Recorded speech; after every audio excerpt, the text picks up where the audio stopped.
जय Hind dear student. इस lecture में हम लोग डिस्कस करने वाले हैं बैकग्राउंड रेडिएशन का। तो क्या होता है background radiation? The radiation present in the atmosphere are called background radiation. जो एटमॉस्फेयर में प्रेजेंट रेडिएशन है उसे हम क्या बोलते हैं? बैकग्राउंड रेडिएशन बोलते हैं। बैकग्राउंड रेडिएशन तो आप समझ गए। तो इसका कारण देखें, काजेज क्या हैं।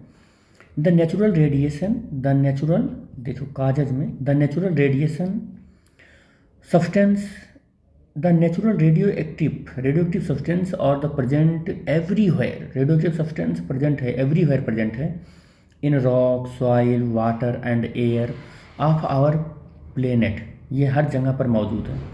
There natural radioactivity is called background radiation. और इन्हीं नेचुरल रेडियो एक्टिविटी को हम क्या बोलते हैं? बैकग्राउंड रेडिएशन बोलते हैं।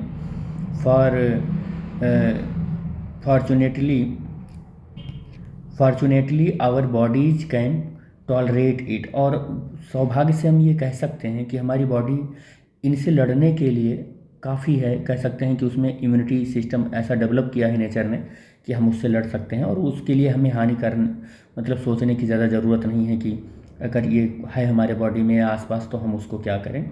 वो उसके लिए हमारी बॉडी पहले से ही तैयार है। Only places where the radiation is very high, कह रहा है कि जिस प्लेस पर ये रेडिएशन बहुत हाई हो जाते हैं can be injurious to the health, तब वो हेल्थ के लिए इंजीरियस हो जाते हैं, तब वहाँ सोचने की ज़रूरत है।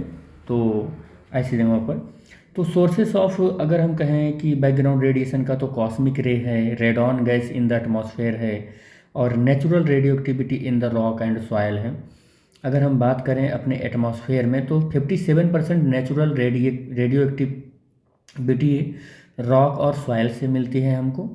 और कॉस्मिक रेज की अगर बात करें हमारे एटमॉस्फेयर में तो वो 21% से होता है, 2% फॉल आउट होता है, 20% रेडॉन गैस है। तो ये सब हमारे सोर्सेस के कह सकते हैं कि एक हमने 360 डिग्री पर बताया कि कितना परसेंट कौन कितना परसेंट में है। अब अगर मैं सोर्सेस में देखूं तो सोर्सेस में आप बता सकते हैं कि दो तरीके के सोर्सेस होते हैं किसी बैकग्राउंड रेडिएशन के लिए। तो दो तरीके के सोर्सेस होते हैं। पहला अगर हम बात करें तो इंटरनल सोर्स होता है, दूसरे की बात करें तो एक्सटर्नल सोर्स होता है ये बैकग्राउंड रेडिएशंस की। और इंटरनल सोर्सेस की अगर हम बात करें तो रेडियो एक्टिव सब्सटेंस के इंटरनल सोर्सेस में पहला हमारा पोटेशियम आ जाता है, और जिसको हम K40 से रिप्रेजेंट करते हैं। दूसरा कार्बन आ जाता है C यानी कि 14, और तीसरा हमारा रेडियम प्रेजेंट हो जाता है इनसाइड आवर बॉडी। और याद रखना अपनी बॉडी को अगर हम बोल रहे हैं तो ऐसा मत समझना कि बॉडी के अंदर है तब तो हम मर जाएंगे, ये होगा वो होगा। डोंट वरी, वो बॉडी हमारी उसके लिए हमेशा तैयार रहती है और वो एक लिमिट के अंदर ही रहता है हमारी बॉडी में। कॉस्मिक रे एक्सटर्नल सोर्स में अगर बात करें तो उस सोर्स होता है, और रेडॉन 222 होता है, सोलर रेडिएशन होता है। तो these are external sources of the background radiations होते हैं। और यहाँ पर है the effect of the different radiation on the human tissue is the measured in unit. हाँ, कह रहा है कि अगर हम डिफरेंट रेडिएशन के इफ़ेक्ट को ह्यूमन बॉडी या ह्यूमन टिश्यू पर अगर देखें तो हम उसमें जो यूनिट से मेजर करते हैं कि ह्यूमन बॉडी के अंदर इतना रेडियो एक्टिव या बैकग्राउंड रेडिएशन का असर है, तो वहाँ पर सीवरेस्ट एक यूनिट होती है, ये डेवलप की गई है। तो ह्यूमन बॉडी के अंदर हम बैकग्राउंड रेडिएशंस को मेजर करने के लिए इसी यूनिट में मेजर करते हैं, सीवरेस्ट यूनिट में, ठीक है।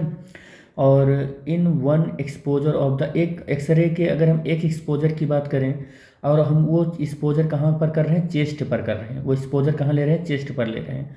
तो द पेशेंट रिसीव तो 0.2 मिली सेवर्स्ट डोज ऑफ द रेडिएशन। कह रहा है कि रेडिएशन का 2 मिली कह सकते हैं कि सीवर्स्ट डोज लेता है एक चेस्ट के एक एक्सपोजर में। अगर एक एक्सपोजर करें यानी कि सीने का एक एक्सरा करें हम, तो 2 मिली सीवर्स्ट इतना डोज हम मतलब बैकग्राउंड रेडिएशन या रेडिएशन का हम ले लेते हैं, ठीक है।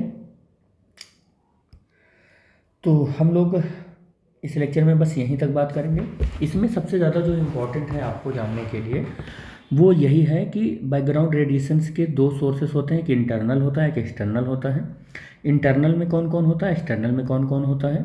और यहाँ पर बैकग्राउंड रेडिएशन का टॉपिक ख़त्म हो गया। अब हम लोग नेक्स्ट लेक्चर में मिलेंगे और उसमें हम रेडियो एक्टिविटी के पार्ट बी की बात करेंगे। तो thanks for watching the video. Thank you बेटा।